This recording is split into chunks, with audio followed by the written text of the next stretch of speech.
Hello दोस्तों, subscribe कीजिए doctor Ranjeet Kumar Singh IAS channel को और साथ ही साथ बेल आइकन को भी दबाइए अपने आईएएस की प्रिपरेशन को द बेस्ट करने के लिए।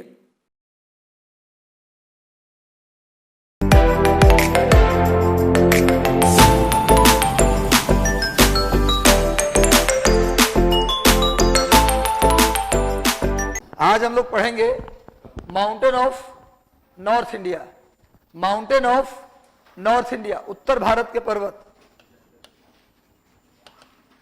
माउंटेन ऑफ नॉर्थ इंडिया, उत्तर भारत के पर्वत आज हम पढ़ेंगे। Mountain of north India. Geography easy लग रहा होगा आप लोगों को, है ना? काफी इजी है, सब दिखाई दे रहा है। इजी है, रियल में इजी है। सबसे सारे विषयों में सबसे आसान कौन है? भूगोल है। उसके बाद है सब टफ है। भूगोल के बाद ही मतलब बाकी सभी विषय थोड़ा टफ ही है, बस एक अकेला है, इसीलिए आसान है। आपको कैसा लगा? कौन आसान लगा? कौन ज्यादा इंटरेस्टिंग लग रहा है? हाँ, तो जो इंटरेस्टिंग लगे ना वो आसान होता है। चलिए, माउंटेन ऑफ नॉर्थ इंडिया। देखिए, इसको पढ़ने से पहले एक दो मैप और समझ लें हम, तब ज्यादा बेहतर होगा। माउंटेन नॉर्थ इंडिया से पहले एक दो मैप आप और समझ लीजिए। ध्यान से देखिए, बहुत इंपॉर्टेंट बात बताने जा रहा हूं। बहुत ही ज्यादा इंपॉर्टेंट बात आपको आज मैं बताने जा रहा हूं। देखिए ध्यान से, ये भूटान है। ये कौन सा देश है? भूटान। ये कौन सा राज्य है? और ये बांग्लादेश है। बीडी मैंने बांग्लादेश, जहां लिख दिया हूं BH, वो भूटान है। ये भूटान है, ये सिक्किम है, ये बांग्लादेश है, इधर चाइना है। इधर कौन सा देश है? यहाँ तिब्बत है, यहाँ तिब्बत है। यहाँ तक कोई दिक्कत नहीं है। ये हो गया लद्दाख,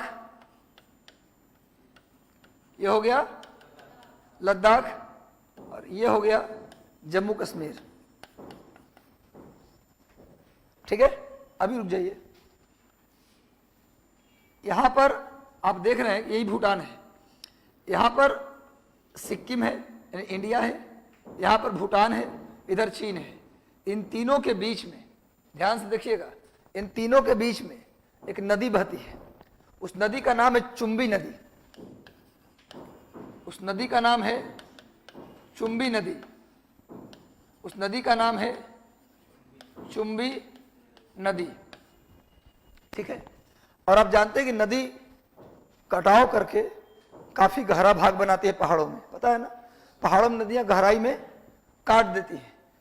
तो जो नदी द्वारा पहाड़ में कटा हुआ भाग होता है उसे घाटी कहते हैं या उसे गॉर्ज कहते हैं। पहाड़ में नदियां जो गहरी गहरी खाई बनाती है उसी को क्या बोलते हैं? गॉर्ज, या उसी को बोलते हैं खाई, उसी को बोलते हैं घाटी। तो यहाँ पर एक नदी बहती है, चुंबी नदी। इसीलिए जो भूटान और सिक्किम और चीन के बीच एक क्या बन रहा है? खाई। उस खाई को बोला जाता है चुंबी वैली। चुंबी वैली, चुंबी घाटी।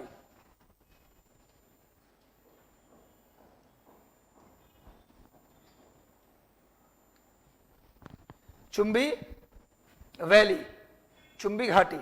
क्लियर है? यहां तक कोई दिक्कत तो किसी को नहीं है? पूछा जाए चुंबी घाटी किसके बीच में है? बताओ। भूटान, भारत, चीन, तीनों के बीच में। और जानते हैं चुंबी वैली विवादित क्षेत्र है। ये न तो चीन का है, न भूटान का है, न भारत का है। ये विवादित एरिया है। इसीलिए 2012 में चीन, भारत, भूटान के बीच एक समझौता हुआ था कि किसका है चुंबी वैली। तो समझौता ये हुआ किसी का नहीं है। न तो हम वहां जाएंगे, न तो तुम वहां जाना, न तो तुम वहां जाना, खाली छोड़ दो उसको। जो चीन जिद्दी आदमी है, वो चाहता कि सब कुछ हमारा हो जाए। वो गांव के किसान जैसा है। नहीं, गांव किसान अपना क्षेत्र के जो आली होता है ना, जो मेढ़, उसको काटते काटते दूसरे खेत में घुस जाता है। बाद में जब लड़ाई होता है, तमीन बुलवा के नापी होता है, तब मिलता है कि ना भाई यहाँ तक आपका, मेरा यहाँ तक। तो चीन वैसे ही करता है। हर दिन एक कदम बढ़ेगा, सेना को ऑर्डर दे देगा कि 10-10 कदम बढ़ते जाना, पता भी नहीं चलेगा और कब्जा भी होते जाएगा। तो ये काम करता है चीन। बड़ी खतरनाक देश है, चालू देश है। तो समझौता क्या हुआ 2012 में कि भाई चुंबी घाटी में कोई नहीं आएगा, चुंबी वैली में कोई नहीं आएगा। उसको खाली छोड़ दिया जाए, वैकेंट छोड़ दिया जाए। लेकिन चीन जो समझौता करता है ना, वो करता है धोखे के लिए। हर समझौता में उसका धोखा होता है। उसने 2012 में समझौता किया, अब 14-15 में ही चुंबी घाटी में सड़क निर्माण का काम चालू कर दिया। यहाँ सड़क अगर इंडिया बनाता तो दिक्कत नहीं था, भूटानो बनाता तो दिक्कत नहीं था, बांग्लादेश यहाँ नहीं है, अगर वो भी बनाता तो दिक्कत नहीं था। सड़क चीन बना रहा था इसलिए दिक्कत था। अब बोले सर क्या दिक्कत है, सड़क बना देता बढ़िया तो था, साइकिल से बीजिंग चले जाते, वीजा लेते, हवाई जहाज से नहीं जाते, रोड बना रहा था साइकिल से बाइक से चले जाते बीजिंग, अच्छी बात थी। हाँ बिल्कुल हम भी मान रहे अच्छी बात थी, पर कौन बना रहा है सड़क? चीन। आपके घर तक अगर कोई सड़क बना दे, घर के अंदर आके प्लास्टर करवा दे दीवार का, कोई सामान्य आदमी तो कोई दिक्कत नहीं है, लेकिन कोई बेईमान आदमी आके प्लास्टर करवाने लगे तो मन में शक होगा, लगता है घर पे कब्जा करेगा। भाई हमको ना चाहिए प्लास्टर, निकल जाओ। ना ना यार तुम गरीब आदमी करवा दे, निकलो निकलो भाई, हमको प्लास्टर नहीं करवाना है। वही बात चीन का है। चीन जो है रोड बनाने लगा इसमें। और देखो दिक्कत क्या है, यहां पर एक पॉइंट है, भारत भूटान और चीन के बीच एक पॉइंट है जहां तीनों की बाउंड्री मिलता है। इस जगह को इसीलिए बोलते हैं ट्राई जंक्शन।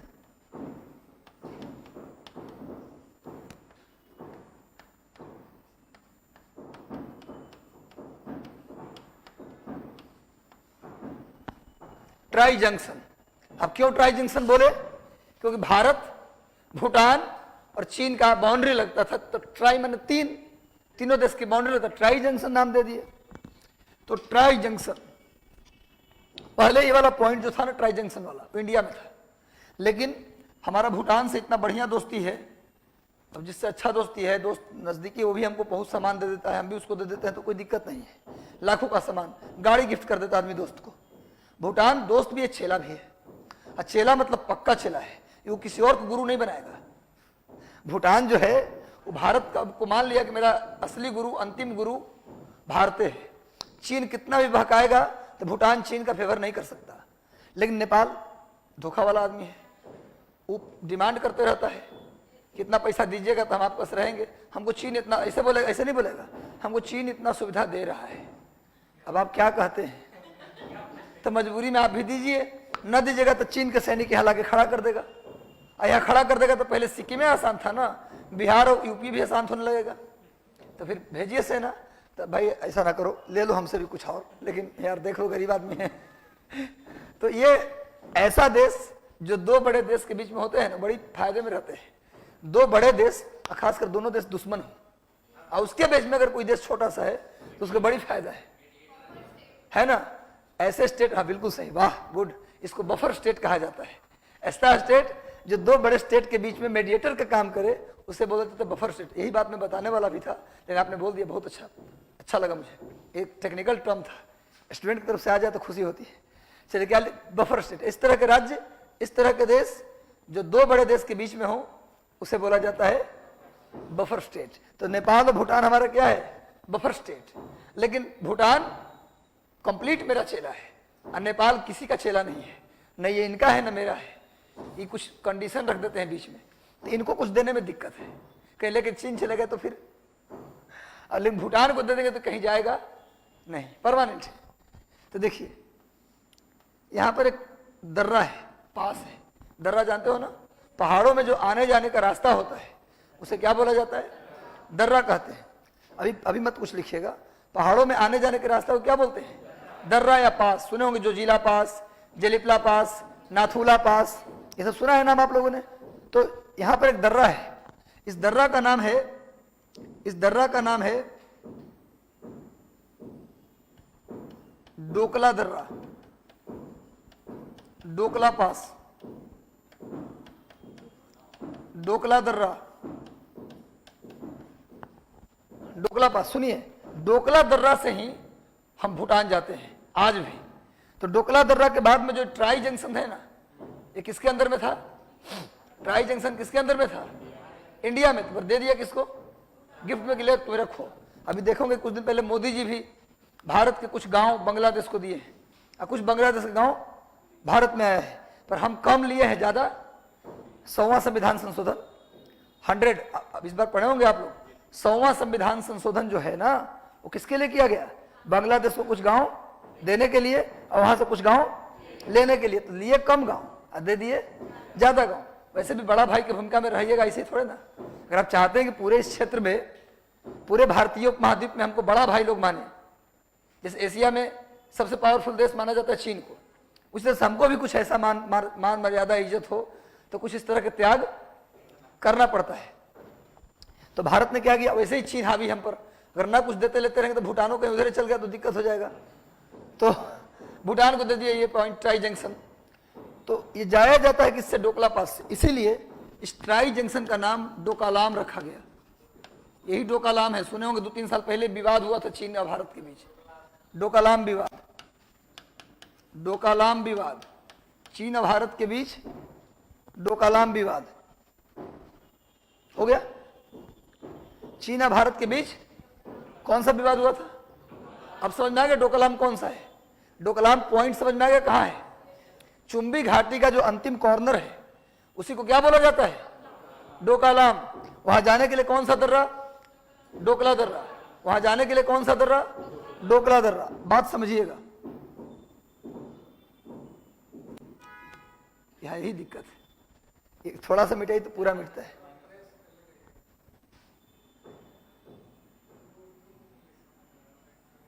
अच्छा, 2 उंगली से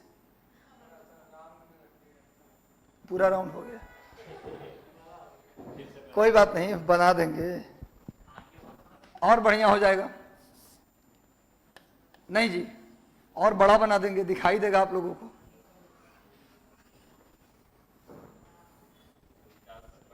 कोई बात नहीं, थोड़ा सा बना दिए, अब दिखाई दे रहा है जी।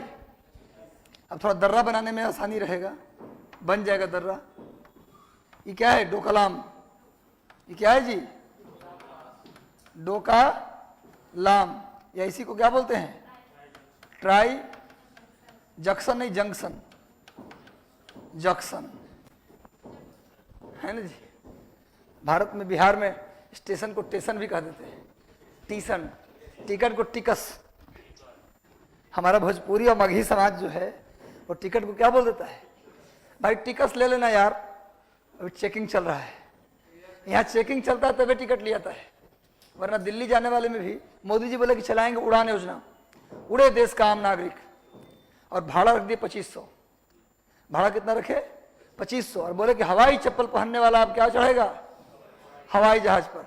ये बताइए मुझे कि जो लोग संपूर्ण क्रांति से दिल्ली जाता है या फिर मगध एक्सप्रेस से दिल्ली जाता है, 5 आदमी जाता है तो दूजे को टिकट कटाता है। जब टिकट का दाम 400 रुपये है तो 800 रुपये के 2 आदमी टिकट लिया और उसी टिकट में 5 आदमी जाता है, बाकी 3 आदमी टीटी आने पर बाथरूम में घुस जाता है। टीटी गया तो निकाल लिया, निकलो निकलो, टीटी चला गया। कहने का मतलब जो आदमी 2 आदमी के भाड़ा में 3 आदमी जाता है और वो आदमी 2500 रुपया देके कैसे उड़ जाएगा हवाई जहाज में? हाँ, ये कहते कि हर एक फ्लाइट में जो 10 सीट होगा उसका किराया होगा 300 रुपये, 200 रुपये, तब मानते कि उड़े देश का आम नागरिक। अब 2500 किराया देकर क्या बोल रहे हैं कि हवाई चप्पल पहनने वाला हवाई जहाज उड़े? कभी पॉसिबल है? ये तो ठगी है। दुनिया को इसी नाम पे ठग रहे हैं कि ये अब तो मोदी जी चला दिए कि सब आम आदमी भी हवाई जहाज से जाएगा। तो मुझे लगता है कि यहाँ पर 200 होता तो समझ में आता कि योजना सही है। अब 2500 भाड़ा है तो मुझे लग रहा है कि खेल केवल ठगी है। खैर, हमारे देश के प्रधानमंत्री मैं आदर करता हूँ, अलग बात है।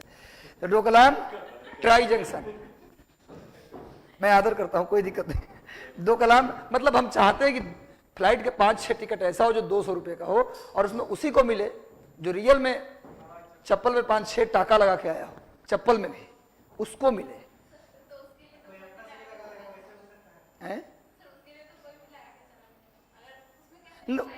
उसका बैकग्राउंड देखेंगे कि उसका जो सर्टिफिकेट। चलते हैं इस बात को हम अब क्या कहें, बाकी ठीक है। डोकलाम यानी tri junction, tri junction Doklam हो गया। जाने दीजिए इस बात को। आप लोग अधिकारी बनिएगा तो कम से कम 2-4-5 जो गरीब लोग होंगे, एक आध बार उनको फ्लाइट में यात्रा अपने पैसे से करवा दीजिएगा। उसका जो सुख है ना, किसी को नहीं जानते, कहते हेल्प करना। अगर आप अपने जानने वाले को हेल्प करते तो उसको हेल्प नहीं कहते।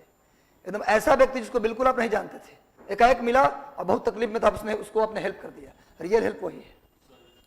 है ना। अपने लोगों को तो सब लोग हेल्प करते हैं, अपना बना ही हेल्प लेने के लिए।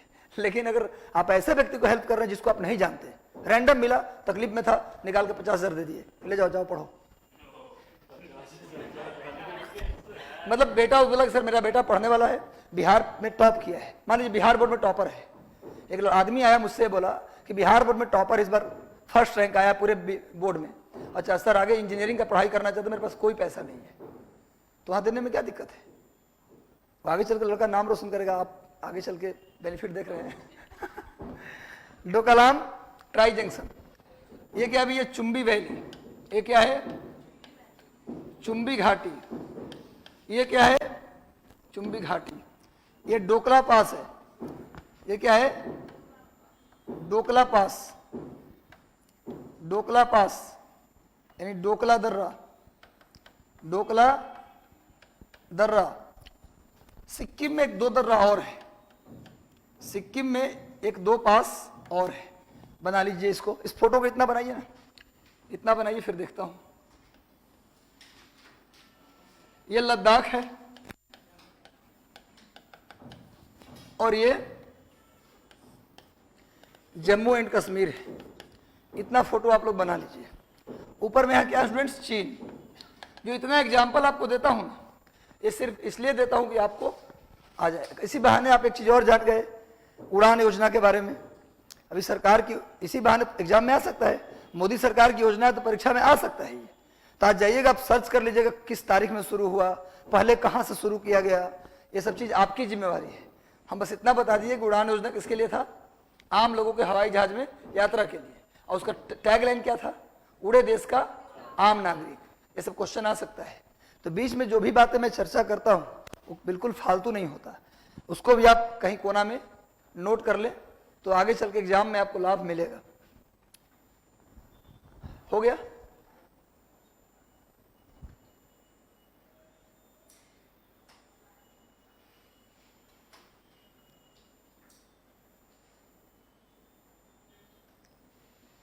सभी लोग बना लीजिए, जो लाइव देख रहे हैं वे सभी बना लें, क्योंकि अगर कहीं कोई दिक्कत हो तो आप कमेंट बॉक्स में पूछ सकते हैं।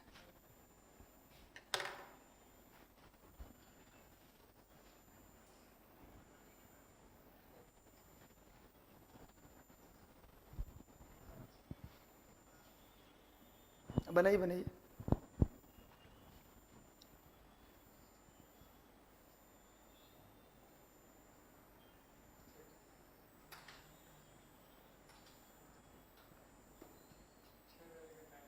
ठीक, हो गया? सबका बन गया? आप बोलेंगे सर दो और पास आपने बनाया है, इसका भी कुछ नाम है क्या? अब बनाए हैं तो नाम तो होगा ही। इसका नाम है नाथूला दर्रा,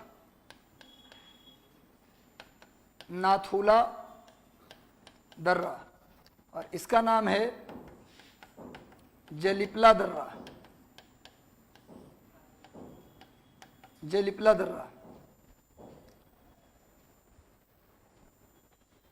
देखिए जब ग्रेटर हिमालय हम पढ़ाएंगे ना तो वहां भी इन दर्रों को लिखवाएंगे। ये सिर्फ यहां लिखवा दिया नहीं, फिर से दोबारा जब महान हिमालय पढ़ाएंगे तो वहां भी इस पास की चर्चा हम करेंगे। ऐसा नहीं कि यहीं पर द एंड हो गया। ये सिर्फ इस मैप को बता रहे थे, वहां था इसलिए बना दिया ताकि आपको पता चल जाए कहाँ है एग्जैक्टली। देखिए जेलिपला पास से तिब्बत जाते हैं, कहाँ जाते हैं? तिब्बत। जेलिपला पास से कहाँ जाते हैं? तिब्बत। और नाथूला पास से कहाँ जाते हैं? चीन। जेलिपला पास से तिब्बत जाते हैं और नाथूला दर्रा से कहाँ जाते हैं? चीन जाते हैं। नोट कर लिए। और डोकला दर्रा से कहाँ जाते हैं? भूटान। डोकला दर्रा से कहाँ जाते हैं? भूटान। नाथूला दर्रा से कहाँ जाते हैं? चीन। और जेलिपला से कहाँ जाते हैं? तिब्बत। एकदम याद रहेगा आप लोगों को, कोई दिक्कत नहीं है। अब बोलिए सर दिक्कत क्या था? अगर चीन रोड बना रहा था उससे प्रॉब्लम क्या था? तो प्रॉब्लम आपको समझ में आ गया कि अगर आपका कोई नजदीकी मित्र घर का प्लास्टर करवा रहा है तो कोई दिक्कत नहीं। लेकिन कोई ऐसा आदमी जिसका रिकॉर्ड है कि 5-7 घरों पर आसपास में कब्जा कर चुका है और वो आज आपके घर में कहे कि हम आपका घर का प्लास्टर करवा देते हैं, तो आप दरवाजे पे हाथ जोड़ लीजिए कि सर 1 इंच भी आपका हमको सामान नहीं चाहिए, आप प्लीज अपना घर और चमका लीजिए। अगर आपको रिकॉर्ड पता है किसी का कि भाई कोई आपके कोई ऐसा आदमी जो प्लास्टर करवा के घर हड़प लेता है ना, तो चलिए भैया अब सुनो, इधर देख लीजिए। अब चीन यहां तक क्या बना रहा था, रोड, समझौता तोड़ करके रोड बना रहा था, यहां आ रहा था रोड बनाते हुए। थोड़ा सा देखिए आप लोग बात, यहां पर यह बांग्लादेश है, कौन है? अब बांग्लादेश और भारत के बीच में एक पतला सा लाइन है, भारत और बांग्लादेश के बीच में। आप जलपाईगुड़ी, बंगाल में सिलीगुड़ी, जलपाईगुड़ी से थोड़ा ऊपर बढ़िए, सिलीगुड़ी, जलपाईगुड़ी, थोड़ा और ऊपर बढ़िए अलीपुर द्वार, वहां से आगे बढ़िएगा तो दो रास्ता है, एक तो दार्जिलिंग चला गया अलीपुर द्वार के पास से, और दूसरा चला गया नॉर्थ ईस्ट। तो जो दार्जिलिंग चला गया उससे कोई दिक्कत नहीं है, लेकिन जो चला गया नॉर्थ ईस्ट, उस रास्ते की चौड़ाई मात्र कहीं पर 20 किलोमीटर, कहीं 16 किलोमीटर, कहीं 14 किलोमीटर, कहीं 30 किलोमीटर। बात समझिएगा, 16 किलोमीटर मात्र यहां पर रास्ता में चौड़ाई कितना है, मात्र 16 किलोमीटर। अब बताइए कि चीन अगर यहां पहुंच जाता रोड बनाते हुए, चीन अगर यहां रोड बनाते हुए पहुंच जाता तो क्या होता स्थिति? चीन अगर रोड बनाते यहां पहुंच जाता तो चीन तो 16 किलोमीटर कब्जा करना उसके लिए क्या होता, बाएं हाथ का खेल, और आराम से 16 किलोमीटर कब्जे में लेता। और जो 7 राज्य जिसको 7 सिस्टर कहते हैं, और कहता कि ये मेरा ही था, गलती से आपके पास चला गया था। अब फिर आप लड़िए उससे, फिर लड़ते रहिए, दिखाएगा अपना ताकत। तो दिक्कत है, भूटान आता तो दिक्कत नहीं था, बांग्लादेशों बना लेता रोड आगे तब भी दिक्कत नहीं था, चीन बना रहा था इसलिए दिक्कत था कि यहां पहुंच गया तो 16 किलोमीटर उसके लिए कुछ नहीं है, इसलिए यहां पहुंचने से पहले रोका जाए। इसीलिए 16 में मोदी जी ने सारी फौज वहीं खड़ी कर दी। अंत में चीन को वहां से वापस लौटना पड़ा और चीन को स्वीकार करना पड़ा कि इस मोर्चे पर हम भारत से कमजोर हैं।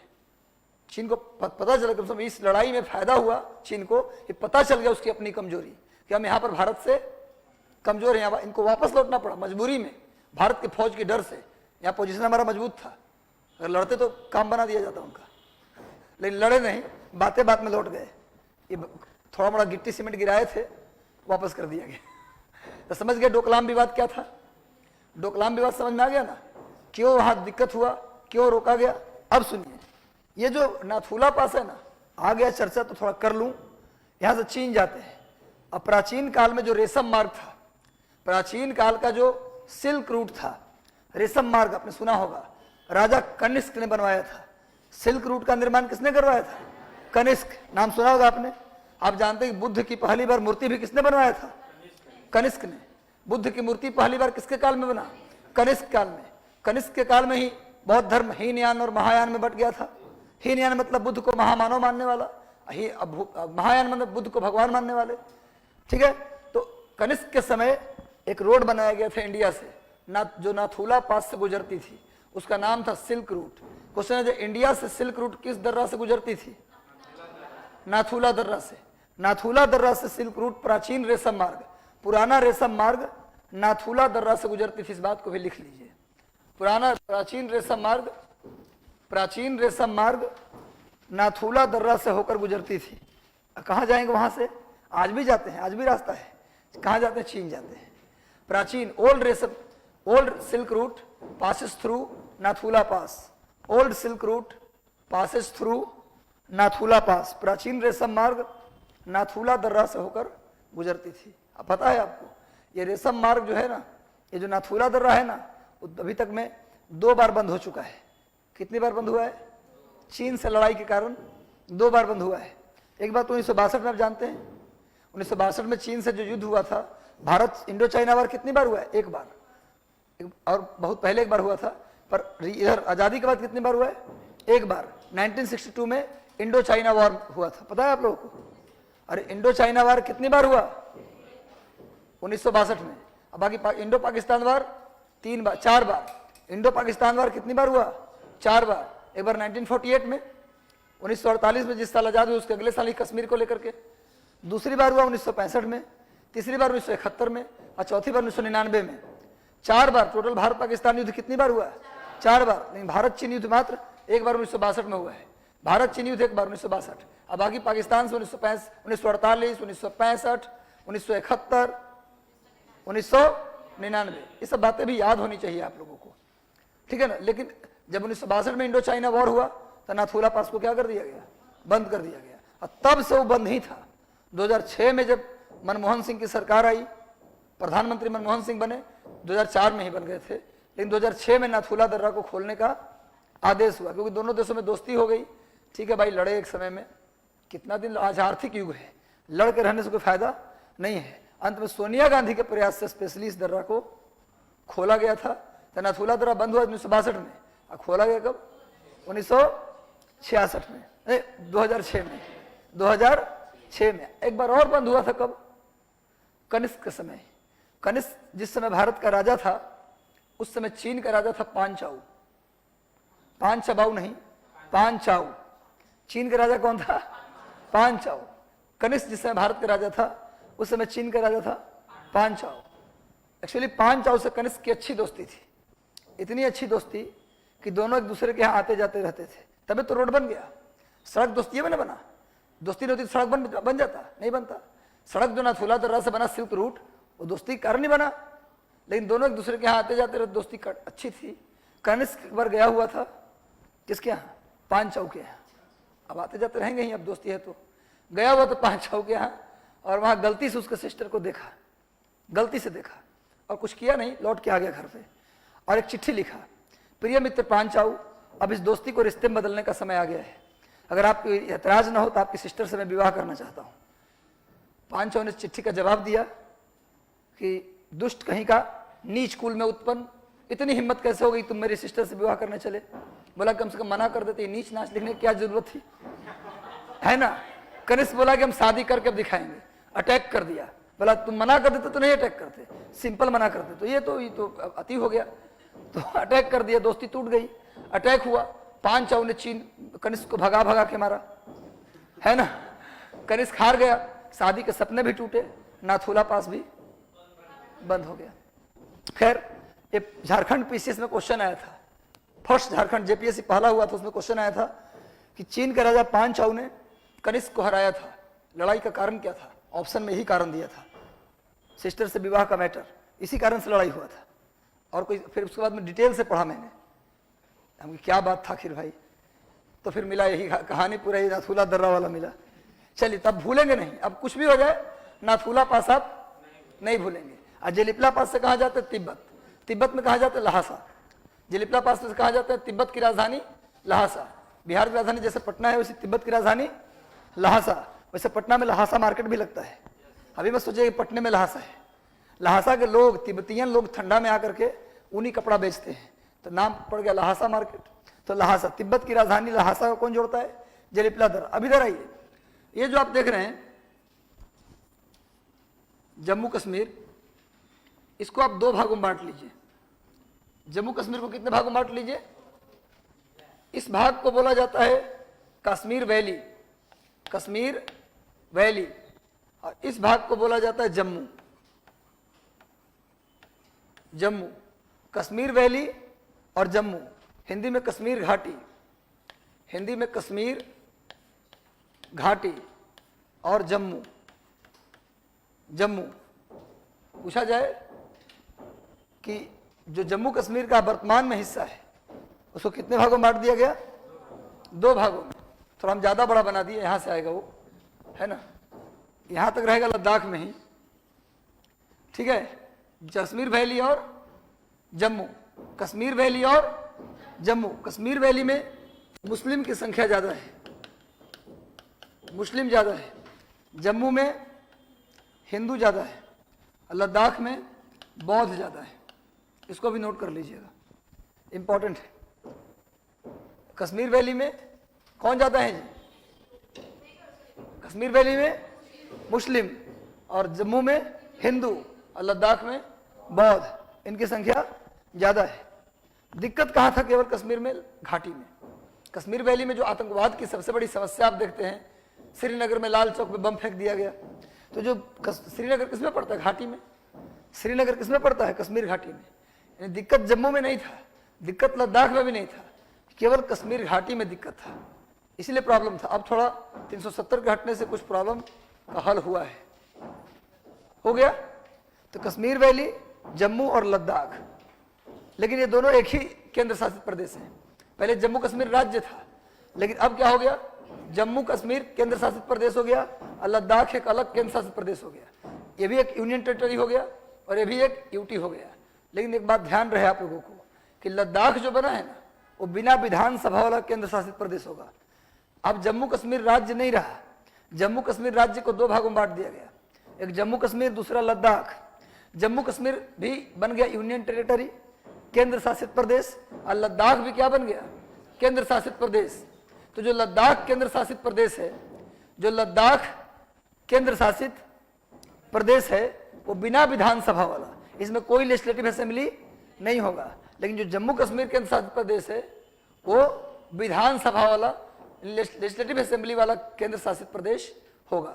जम्मू कश्मीर के वर्तमान में उपराज्यपाल कौन है? जम्मू कश्मीर के वर्तमान में उपराज्यपाल कौन है? मनोज सिन्हा। जम्मू कश्मीर के उपराज्यपाल मनोज सिन्हा, मनोज सिन्हा है, मनोज सिन्हा। जम्मू कश्मीर के वर्तमान में उपराज्यपाल, देखिए करंट भी आपका ठीक होना चाहिए। प्रत्येक राज्य के राज्यपाल, प्रत्येक राज्य के मुख्यमंत्री, ये आपको याद होना चाहिए। इस बात को ध्यान रहे। ये कोई सर बहुत टफ है, याद नहीं हो पाएगा, ये कोई बहाना नहीं है। परीक्षा में आएगा तो हम थोड़ा ना वहाँ पर रहेंगे। अब परीक्षा वाला मानेगा थोड़ा कि 50-50 वहाँ इस्तेमाल नहीं ना होगा। वहाँ पर केबीसी नहीं ना है कि आप लाइफलाइन यूज कर लीजिए। बनाइए आता है तो, नहीं पता तो छोड़ दीजिए, और ज़्यादा क्वेश्चन इस तरह से छोड़ दिए तो बाहर हो जाइए, अगले साल फिर परीक्षा दीजिए, इतना ही टेंशन लीजिए। तो मेरा बस इतना मानना है कि आप पूरे देश के राज्य, पूरे देश का जो राज्य है उसकी राजधानी, उसके राज्यपाल, उसके मुख्यमंत्री, इसके साथ साथ केंद्र शासित प्रदेश के भी राजधानी, उसके राज्यपाल या उपराज्यपाल है तो उपराज्यपाल, मुख्यमंत्री है तो, जैसे पुदुचेरी दिल्ली में मुख्यमंत्री भी है। दिल्ली वाला तो सबको पता है, केजरीवाल है ना, केजरीवाल को सब जानते हैं, फेमस आदमी। रेनॉल्ड कलम में खोसे रहेंगे, यहाँ आम अफसर लगाए। हाँ जी बोलिए।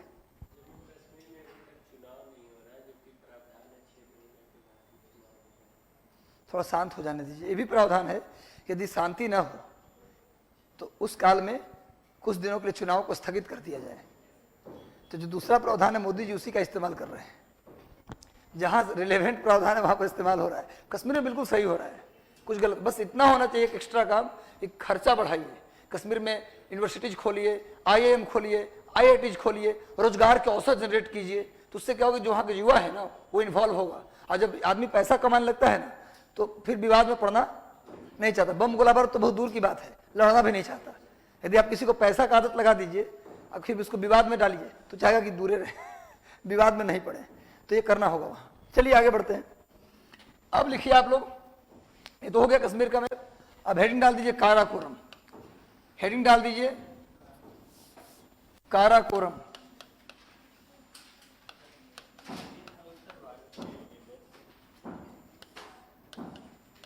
उत्तर भारत के पर्वत में काराकोरम रेंज है पहला। रुक जाइए, हाँ बोलिए।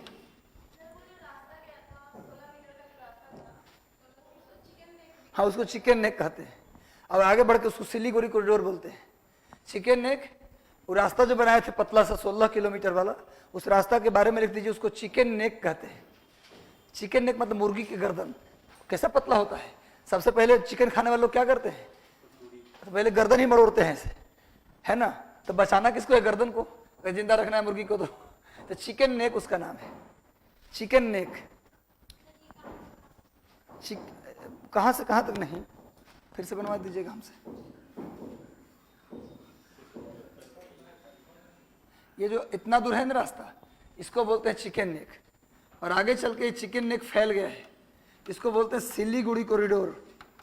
सिलीगुड़ी कॉरिडोर, हाँ बंगाल में है सिलीगुड़ी कॉरिडोर।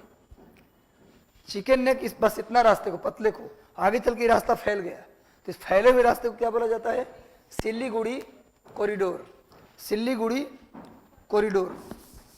तो काराकोरम हेडिंग डाल दीजिए। और जो लोग नए हैं उनको बता दूं, ऐसे मैं बनाया हुआ फोटो, लेकिन जो लोग नए हैं उनके लिए बना दे रहा हूं।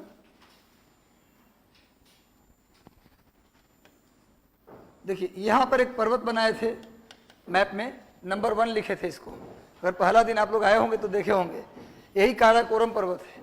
अभी रुक जाइए, मत बनाइए। काराकोरम का अगर विस्तार आपसे हम पूछे, ध्यान से देखिए, काराकोरम का अगर विस्तार आपसे हम पूछें कि कहाँ है, तो एक नज़र में देख के आपको क्या लग रहा है? लद्दाख में है, जम्मू कश्मीर में नहीं है, लद्दाख में है, तिब्बत में है और चीन में है। एक नज़र में तो ये दिखाई दे रहा है, लद्दाख में है, तिब्बत में और यहीं पर है। तो ये आप बना लीजिए, ये प्रोफाइल पिक्चर है। अब उसके बाद डीपी बनाएंगे थोड़ा बड़ा करके, ये पीपी है ना। आजकल डीपी पे लोग ध्यान देते हैं। आज की स्थिति ऐसी हो गई है कि कोई नया डीपी आदमी लगाए व्हाट्सएप में या फेसबुक पर और लगातार 3 घंटे तक लाइक ना आए तो टेंशन में आ जाता है इंसान कि आखिर बात क्या है ना। आज तो चिंता केवल सिलेक्शन का नहीं है, एक दूसरी चिंता फेसबुक पर लाइक क्यों नहीं आ रहा है, इसकी भी चिंता है। कम से कम अविनाश को तो जानते थे कि वो अपना आदमी है, उसको तो लाइक करना चाहिए। अब फेसबुक पर अरे यार तुम मेरा फोटो डालो, नहीं देखा? तो अभी अभी अभी डालो, नहीं देख रहे, देख पाए यार लाइक कर दो भाई, कोई नहीं किया है। लिखो लाइव नहीं आ पा रहे हैं, अभी आएंगे, थोड़ा परेशानी ज़्यादा है, काम ज़्यादा हो गया। हो गया, ये बना लिए। अब इसको थोड़ा बड़ा कर लेते हैं, यानी कि जूम कर लेते हैं। इसी फोटो को, काराकोरम को फोटो से बाहर निकाल देते हैं। आप भी निकाल लीजिए, अलग से बना लीजिए एक चित्र। इसका विस्तार अभी बताया हूं, लद्दाख, लद्दाख, तिब्बत, काराकोरम। क्या पढ़ा रहे हैं भैया, कंफ्यूज मत होइएगा। काराकोरम रेंज, काराकोरम श्रृंखला पढ़ा रहे हैं। तिब्बत और कहाँ है भैया, चाइना में। बना लीजिए इसको। इसकी कुल लंबाई 2500 किलोमीटर है। वैसे मैं बता दूं तो उत्तर भारत में जितने भी पर्वत मैं पढ़ाऊंगा, ग्रेटर हिमालय, मिडिल हिमालय, शिवालिक हिमालय, सबकी लंबाई कितना है? 2500 किलोमीटर। बस 2 पहाड़ है, ट्रांस और पूर्वांचल रेंज, उसकी लंबाई कम मिलेगा। बाकी सबकी लंबाई कितना मिलेगा एवरेज? 2500 किलोमीटर। ये एग्जैक्ट लंबाई नहीं है, एवरेज लंबाई है। जम्मू कश्मीर से लेकर अरुणाचल प्रदेश तक इसकी कुल लंबाई 2500 kilometre. 2500 kilometre.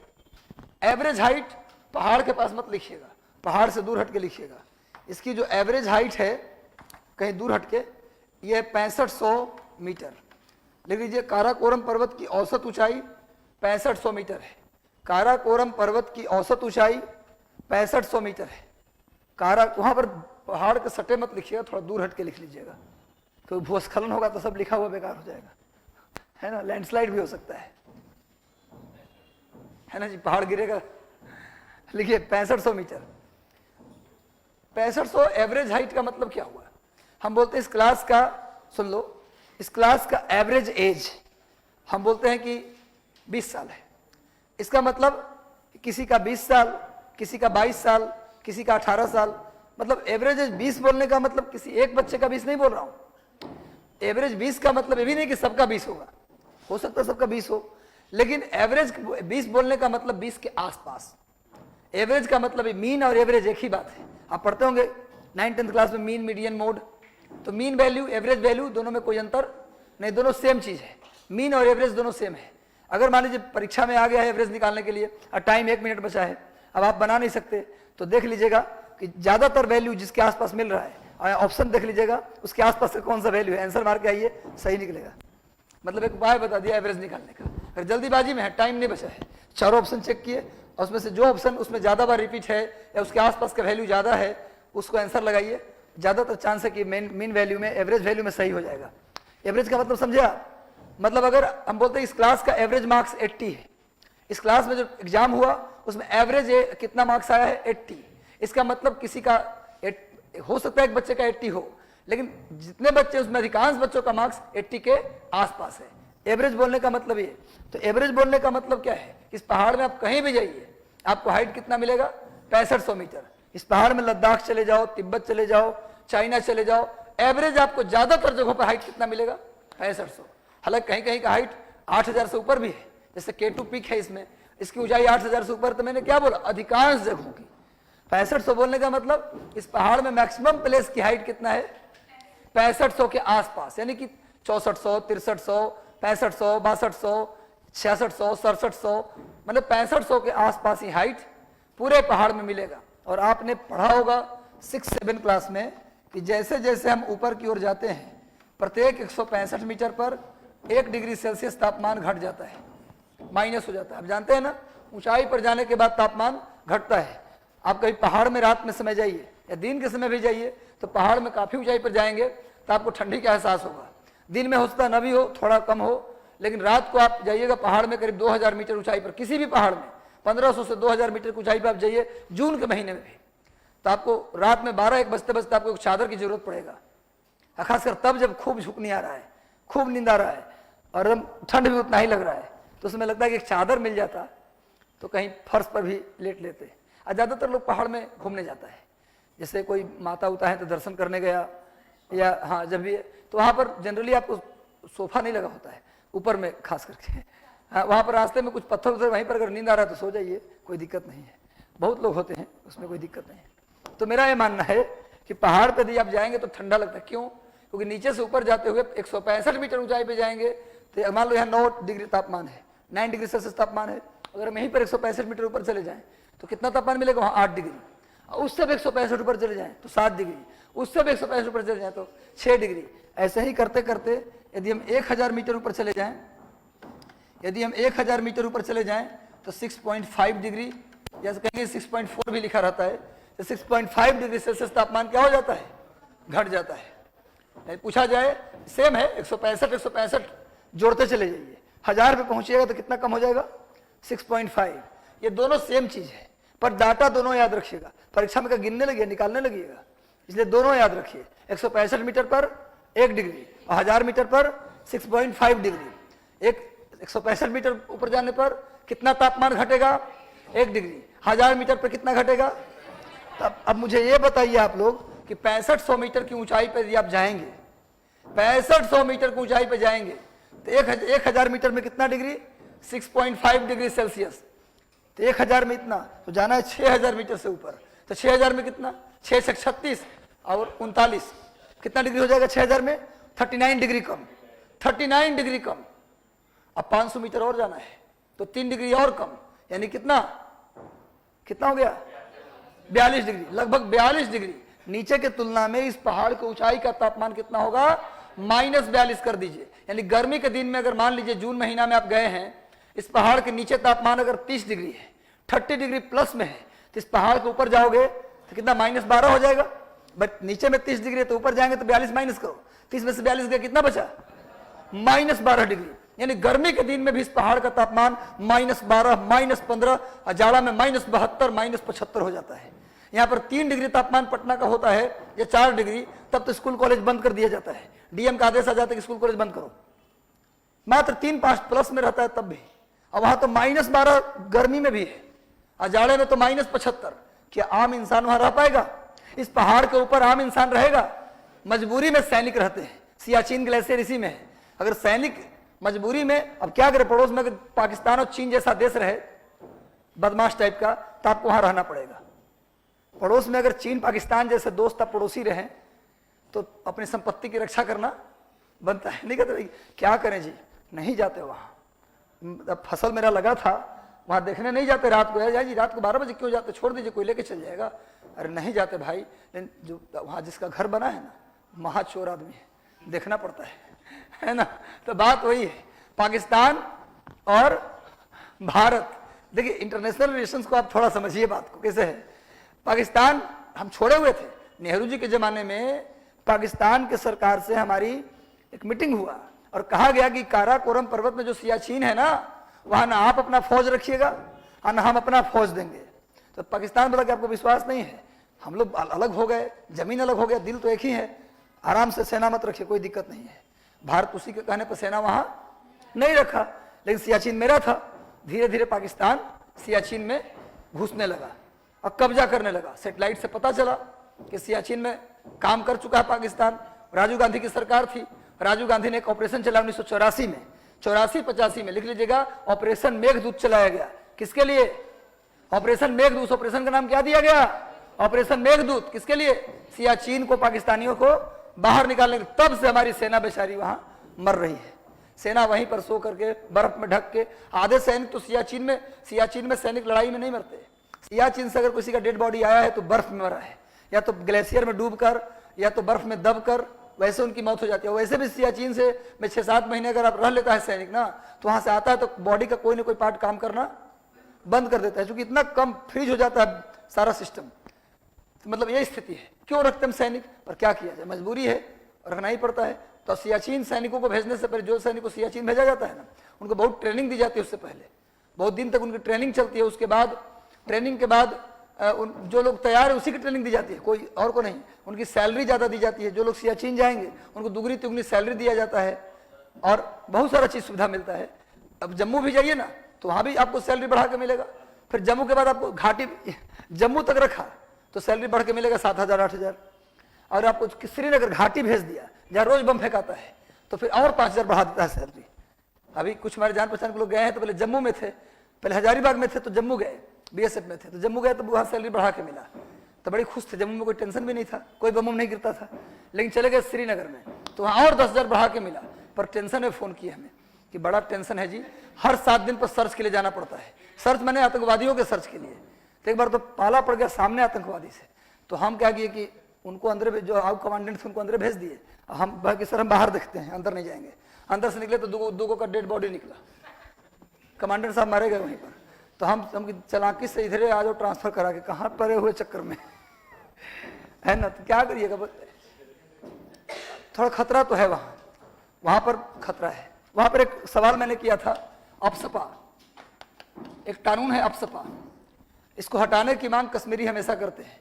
Arm forces special protection act, ये कश्मीर में लागू है, नॉर्थ ईस्ट में भी कुछ राज्यों में लागू है, लेकिन कश्मीर में लागू है। तो लोगों से हमने कहा, हमने वहाँ पर एक कमांडेंट से पूछा कि अपसपा कानून हटा क्यों नहीं दिया जाता। बोले क्यों हटा दिया जाए। हम बोले देखिए अपसपा कानून जो है उस पर नियम है, जहाँ लागू होता है ना वहाँ नियम है कि यदि आर्म फोर्सेस आपको बोलते हैं रुको तो रुक जाइए। अगर आप भागने लगे ना, या उनको शक हो गया कि आदमी भाग रहा है या कुछ डाउट है, तो सीधे गोली मार देंगे आपको। आप मर भी जाइएगा तब भी उस अधिकारी पर या उस व्यक्ति जिसने गोली चलाया, सेना का आदमी, उस पर कोई कार्रवाई नहीं होगा। हाँ, निर्दोष। अगर आप मान जो भागने लगा डर के मारे और आपको लगा नहीं आतंकवादी था, मार दिया, उन आदमी निर्दोष था, तब भी उस सेना के अधिकारी पर कोई कार्रवाई नहीं होगा। यही कानून है ये। तो हम बोले कि तो गलत कानून है, निर्दोष भी मारा जाएगा। ऐसे में कोई दुश्मनी भी हो गया, कोई बोलबाजी हो गया, मार दिया, कहा कि आतंकवादी का शक था इस पर। बोले क्या करिएगा, आपको नहीं पता है वहां पर हम लोग किस तरीके से, आम आदमी तो छोड़िए आप, घाटी में उस समय के हालात ऐसे थे कि हम लोग सिपाही हैं, हम लोग बीएसएफ में, आर्मी में हैं, हमको रहना वहां डर मुश्किल होता है। कब किस पर बम आ जाए वहां कोई नहीं जानता। ये स्थिति है वहां पर, इसलिए ये कानून होना वहां जरूरी है। AFSPA, arm forces special protection act, इससे जुड़ी हुई एक आंदोलनकारी हैं जिनका नाम है इरोम शर्मिला। इनका नाम बहुत फेमस रहा है। ये मणिपुर की है, मणिपुर मिजोरम की हैं, मणिपुर या ध्यान नहीं आ रहा है, मणिपुर या मिजोरम कहीं की है। इरोम शर्मिला पूछा जाए arm forces special protection act को हटाने को लेकर सबसे बड़ा आंदोलन किसने क्रिएट किया था। एक महिला है, एक लड़की है, इरोम शर्मिला। ये अब तो आंदोलन नहीं कर रही हो, लेकिन लगातार 13 साल तक अनशन पर रही थी, लगातार 13 साल अनशन की। जब बेहोश होती थी तो डॉक्टर भर्ती करके उनको नाक के माध्यम से खाना उना दिया जाता था। मतलब 13 साल तक अनशन पर रही कि कानून हटाओ, ये सही नहीं है। क्योंकि मणिपुर बस स्टैंड में 10 लोगों को गोली मार के, बच्चा भी उसमें शामिल था, इसी कानून के तहत मार दिया लोगों ने गोली, उसमें बच्चा भी शामिल था। उनका कहना था कि बच्चा थोड़े ना आतंकवादी था, बाकी लोगों को शक के आधार पर आपने मार दिया, तो बच्चा क्यों, इसलिए गलत कानून है, इसको हटाइए। वही उसीलिए उन्होंने आंदोलन किया था। तो इसी बहाने आप जान गए इस कानून को भी, क्या पूरा लिख लीजिए full form, arm forces special protection act. इसका नाम है arm forces special protection act, arm forces. Irom Sharmila भी लिख लीजिएगा, ये बहुत फेमस नाम है, नॉर्थ ईस्ट में बड़ी प्रसिद्ध नाम है ये, इसलिए एग्जाम में आ सकता है कि कहाँ से बिलोंग करती हैं, किससे जुड़ी हुई हैं, इस तरह का प्रश्न पूछा जा सकता है।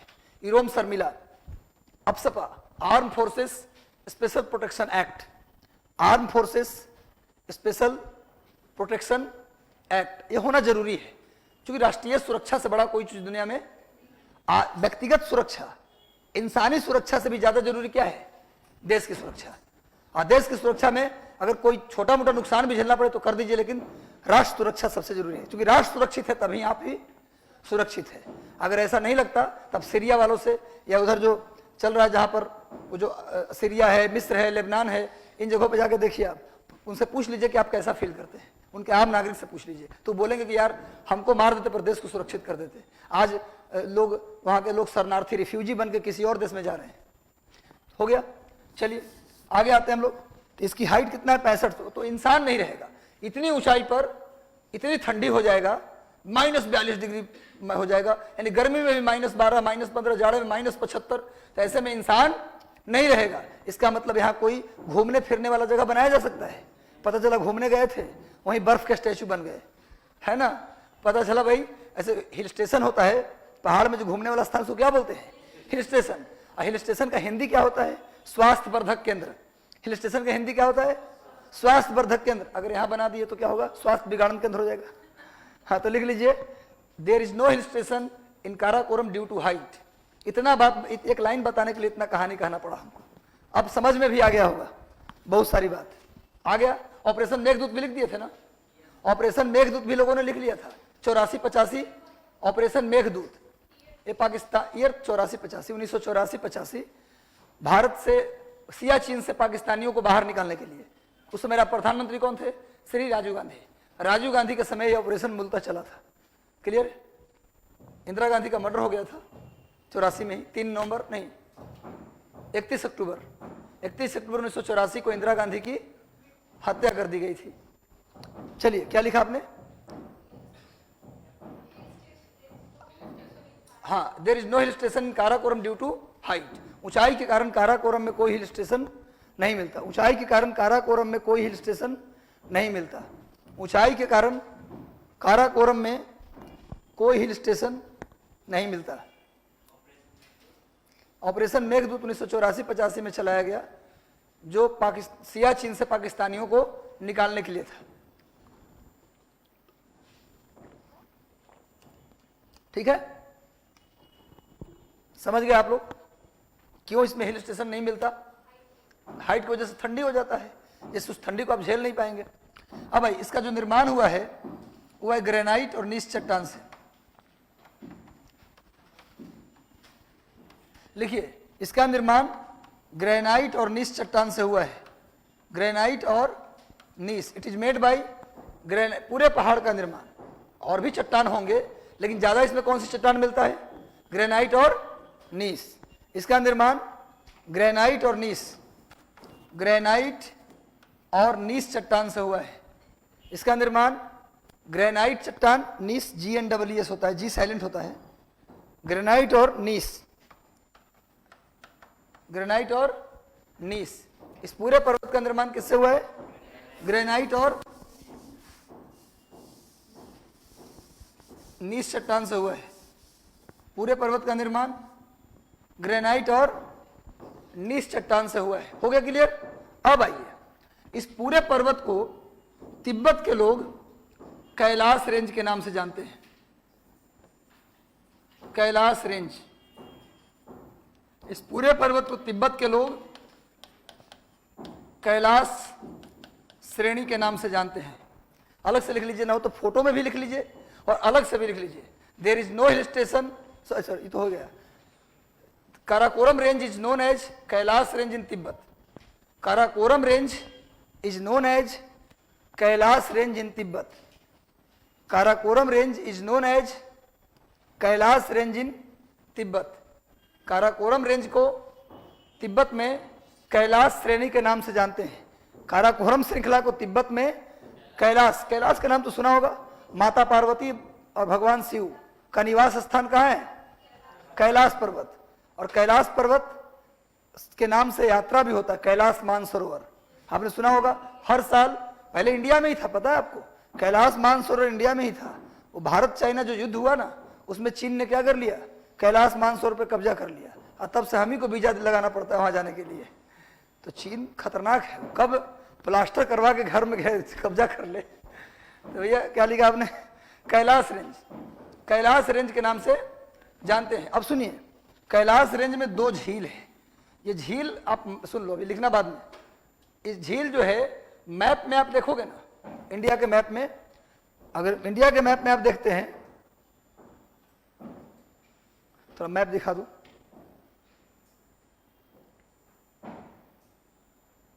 भारत के मैप में यदि आप देखेंगे तो दोनों कनेक्टेड मिलेगा। ये दोनों झील लगेगा ना कि दोनों जुड़ा होगा, आपस में दोनों का पानी कनेक्ट होगा। लेकिन आप जानते हैं कि मैप छोटा दिखाया जाता है, बहुत सारा चीज नजदीक नजदीक दिखता है लेकिन होता है दूर। ये दोनों झील जो है ना, मानसरोवर और राकसताल, यहाँ दो जो झील बनाया वो झील कौन था? मानसरोवर और राकसताल। ये जो झील बनाया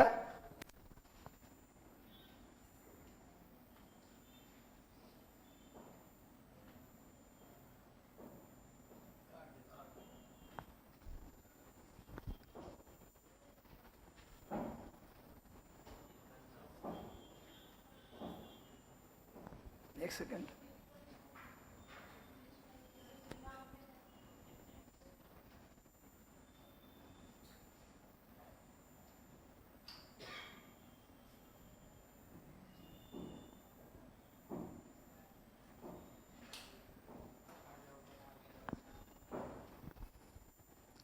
हाँ इसमें मिल जाएगा।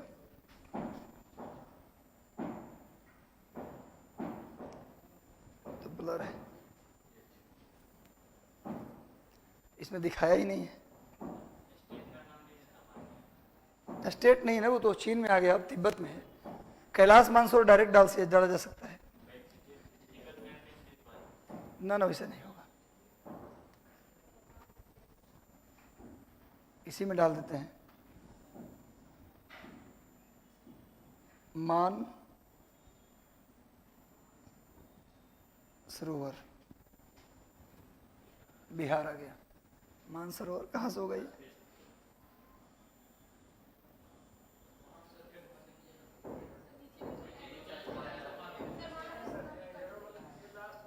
ये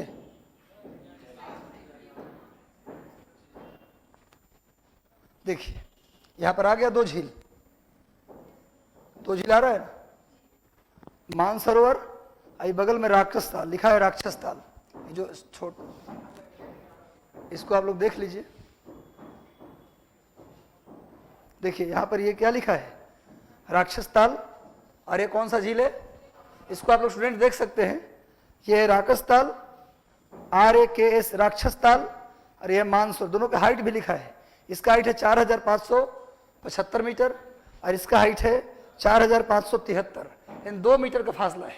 अगर एक भी याद रहे तो दोनों की हाइट आपको याद हो जाएगा। मैप में आपको लग रहा है दोनों पास में है, लेकिन कनेक्टेड दिखाई दे रहा है आपको? दोनों कनेक्टेड नहीं है। यानी मानसरोवर झील और राकसताल झील या राक्षसताल झील दोनों आसपास में ही है, दोनों की हाइट भी लगभग बराबर है। लेकिन मैप चूंकि एक छोटा सा पैमाने के अंदर बनता है तो दोनों कनेक्टेड दिखता है, पर दोनों कनेक्टेड होता नहीं है। वैसे मानसरोवर जो झील है उससे निकलती है कौन? ब्रह्मपुत्र नदी। मानसरोवर से कौन सी नदी निकलती है? ब्रह्मपुत्र। और राक्षसताल से कौन निकलती है? सतलज। याद रखिएगा। चलिए कोई नहीं, ऐसा आ जाएगा। अच्छा, तो ये जो दोनों झील बनाया हूं, एक का नाम है मानसरोवर, समझ में आ गया आप? अब ये दोनों झील का मैप दिखाई दे रहा है, मानसरोवर, और इसका नाम है राक्षसताल, RAKSHAS ताल, राक्षसताल। बोलिए, कुछ बोलना चाह रहे थे आप, बोलिए। हाँ बर्फ जमी रहती है, बिल्कुल। ठंडी के दिनों में तो पूरा मानसरोवर जम जाता है, फ्रीज हो जाता है। ठीक है, समझ में आ गया आपको? तो मानसरोवर राकसताल पूछा जाए किस पर्वत में है? काराकोरम में। काराकोरम में भी किसमें है? कैलाश रेंज में। मानसरोवर से, मानसरोवर झील से, हिंदी भी लिख लीजिए, मानसरोवर, मानसरोवर झील से ब्रह्मपुत्र नदी निकलती है। कौन नदी निकलती है? ब्रह्मपुत्र। लेकिन आपको पता है ये तिब्बत में है। मानसरोवर झील कहाँ है भैया? तिब्बत में। आपको पता होना चाहिए कि ब्रह्मपुत्र नदी को तिब्बत में सांगपो के नाम से जानते हैं। सांगपो, सांगपो अंग्रेजी में सांगपो, या इसका एक और भी नाम है तिब्बत में, यारलुंग जांगबो। जब हम नदी पढ़ाएंगे अलग से आपको तो वहां भी लिखवाएंगे, इसलिए घबराने की जरूरत नहीं। यारलुंग जांगबो लिख लीजिए वैसे कि तिब्बत में ब्रह्मपुत्र नदी को सांगपो या यारलुंग जांगबो के नाम से जानते हैं। तिब्बत में ब्रह्मपुत्र नदी को सांगपो या यारलुंग जांगबो के नाम से जानते हैं। क्लियर है? सांगपो लिख लीजिए, Brahmaputra river is known as Tsangpo and Yarlung Zangbo in Tibet. उतना लंबा मत लिखिए, यहीं पर आप ब्रह्मपुत्र लिख के आप ब्रैकेट में यारलुंग जांगबो और सांगपो कर लीजिए, या फिर लिख सकते हैं, कोई दिक्कत नहीं है। Brahmaputra river is known as Yarlung Zangbo and Tsangpo in Tibet. Brahmaputra is known as Yarlung Zangbo and Tsangpo in Tibet. Yarlung Zangbo and Tsangpo in Tibet. Brahmaputra नदी को तिब्बत में सांगपो या यारलुंग जांगबो के नाम से जानते हैं। क्लियर है ना? सांगपो का मतलब होता पवित्र नदी, तिब्बत के लोग इसे पवित्र मानते हैं, इसीलिए इसका नाम क्या दे दिए? सांगपो। सांगपो का मीनिंग होता है हॉली रिवर। क्लियर है? तिब्बती भाषा में सांगपो मतलब पवित्र नदी, तिब्बत के लोग इसे क्या मानते हैं? पवित्र मानते हैं। यही नदी जब इंडिया में आती है तो उसका नाम पड़ता है दिहांग। इंडिया में अरुणाचल प्रदेश में ब्रह्मपुत्र को क्या बोलते हैं? दिहांग। और असम में बोलते हैं ब्रह्मपुत्र। ब्रह्मपुत्र को रियल में ब्रह्मपुत्र कहाँ बोला जाता है? असम में। असम में ब्रह्मपुत्र और अरुणाचल प्रदेश में दिहांग। और जब नदी पढ़ाएंगे तो वहां भी लिखवाएंगे Brahmaputra river is known as Dihang in Arunachal Pradesh and real में ब्रह्मपुत्र कहाँ बोलते हैं? असम में। ब्रह्मपुत्र का नाम ब्रह्मपुत्र कहाँ पड़ता है? असम में। और अरुणाचल प्रदेश में दिहांग। और राकस ताल से भी एक नदी निकलती है, राकस ताल से भी एक नदी निकलती है। थोड़ा सा 2 मिनट और लेंगे आपका। यहाँ पर आप बताइए कि तिब्बत से इंडिया आना हो, अगर तिब्बत से हमको इंडिया आना हो, तिब्बत से अगर हमको इंडिया पहुंचना हो अजय जी, तो हिमालय पर्वत को पार करना पड़ेगा। तिब्बत से इंडिया आना हो तो हिमालय पर्वत को पार करना पड़ेगा ना जी। और किसी भी पर्वत को पार करते हैं कहाँ से? दर्रा से, पास से। तो ये जो नदी है ब्रह्मपुत्र, सॉरी सतलज नदी, कौन सी नदी है ये? सतलज नदी। राकसताल से कौन नदी निकलती है? सतलज। राकसताल से कौन सी नदी निकल रही है? सतलज। और सतलज को इंडिया आना है, सतलज को इंडिया आना है तो हिमालय को पार करना पड़ेगा। कोई भी व्यक्ति या कोई भी नदी हिमालय को पार कहां से करेगी? पास से। कहां से करेगी? दर्रा से या पास से। दर्रा हिंदी में, इस पास का नाम है सीपकीला दर्रा। सीपकीला दर्रा। यानी पूछा जाए कि किस पास से? सीपकीला, सीपकीला पास। पूछा जाए किस दर्रा से सतलज नदी इंडिया में एंटर करती है? सीपकीला दर्रा से। कौन से राज्य में? हिमाचल प्रदेश। यानी क्वेश्चन आ जाए कि इंडिया में सतलज नदी किस राज्य में प्रवेश करती है? हिमाचल प्रदेश में। सतलज नदी इंडिया में एंट्री करती है किस राज्य में? कौन सा राज्य सतलज नदी का स्वागत करता है? हिमाचल प्रदेश। कौन से दर्रे से एंटर करती है? कौन से पास से एंटर करती है? सीपकीला पास। एकदम क्लियर है ना? Sutlej enter in India from Shipki La pass in Himachal Pradesh. India में पहली बार सतलज कहां दर्शन देती है? हिमाचल प्रदेश में। और कहां से निकलती है?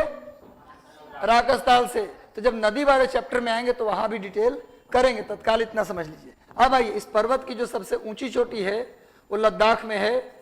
इस पूरे पर्वत की सबसे ऊंची चोटी लद्दाख में। लेकिन लद्दाख का कौन सा भाग? जो पाकिस्तान के कब्जे में है। लद्दाख का जो भाग पाकिस्तान के कब्जे में, पीओके, पाकिस्तान ऑक्युपाइड कश्मीर में है। इस पीक का नाम है, इस पीक का नाम है K2। K2 का मतलब K2 डबल के। K2 का मतलब डबल के। एक का मतलब के का मतलब कारा और दूसरे के का मतलब कोरम। कारा कोरम की सबसे ऊंची चोटी है तो नाम क्या पड़ गया? K2। इसका एक और भी नाम है Godwin Austen. Godwin Austen, Godwin Austen, Godwin Austen, Godwin Austen. 8611 metre. इसकी हाइट कितना है जी? 8611 मीटर। थोड़ा साफ लिख दूं, गॉडविन ऑस्टिन 8611 मीटर। पूरे काराकोरम की सबसे ऊंची चोटी लद्दाख में भी कहां है? पीओके में, पाकिस्तान ऑक्युपाइड कश्मीर में। क्लियर है ना? लद्दाख में भी कहां है? पाकिस्तान के कब्जे वाले कश्मीर में। K2 का दूसरा नाम गॉडविन ऑस्टिन। हाइट 8611। और बता दूं कि काराकोरम की तो सबसे ऊंची है ही, पूरे दुनिया की दूसरी सबसे ऊंची है। सबसे ऊंची माउंट एवरेस्ट है जो हिमालय में है, काराकोरम में नहीं है। ये दुनिया की दूसरी सबसे ऊंची चोटी है। तो लिख लीजिए एक line, Godwin Austen K2. K2 is the highest peak of Karakoram and second highest peak of world. K2 is the highest peak of Karakoram and second highest peak of world. K2 is the highest peak of Karakoram and second highest peak of world. K2 is the highest peak of Karakoram and second highest peak of world. K2 Karakoram पर्वत की सबसे ऊंची चोटी है. K2 Karakoram पर्वत की सबसे ऊंची चोटी है तथा विश्व की दूसरी सबसे ऊंची चोटी है. लिख लिया ना. सबसे ऊंची कौन है? Mount Everest. ये तो बचपन से पढ़े हैं, पर उसका माउंट एवरेस्ट का काराकोरम से कोई संबंध नहीं है. माउंट एवरेस्ट का काराकोरम से कोई संबंध नहीं है. वो किसमें है? हिमालय में. यानी हिमालय और काराकोरम दोनों अलग अलग पहाड़ है, दोनों एक ही पहाड़ नहीं है. वैसे कंफ्यूजन में हम लोग क्या कर देते हैं, उत्तर भारत में जितने पर्वत दिखते हैं सबको हिमालय बोल देते हैं. नहीं, काराकोरम बिल्कुल अलग पहाड़ है और हिमालय बिल्कुल अलग पहाड़ है. काराकोरम को हिमालय से लेना देना कोई लेना देना नहीं है. तो जो माउंट एवरेस्ट दुनिया की सबसे ऊंची चोटी वो किसमें है? महान हिमालय में. लेकिन दुनिया की दूसरी सबसे ऊंची चोटी कहाँ है? काराकोरम में, जिसका नाम है K2. चलिए, तो हम लोग इसका ग्लेशियर और इसका पास, हम लोग को दो चीज बच गया. एक ग्लेशियर, हिमनद. आप जानते हैं कि ऐसी नदी जिसमें बर्फ फिसल फिसल कर आगे बढ़े उसे बोलते हैं हिमनद. ग्लेशियर. जब बर्फ ही टूट करके फिसल फिसल के नदी के रूप में आगे चलने लगे तो उसे क्या बोलते हैं? ग्लेशियर. क्लियर है? तो इसके जितने भी ग्लेशियर्स हैं वो लिखवाएंगे कल, और इसके जितने भी पासेज हैं, दर्रा, यानी काराकोरम को आर पार जाने के लिए किस किस दर्रे का इस्तेमाल करेंगे उसका नाम. ये दो बात हम लोग कल पढ़ाएंगे. आज हम लोग इतना ही करेंगे. कैसा लगा क्लास? चलिए, all the best. God bless you. आशीर्वाद.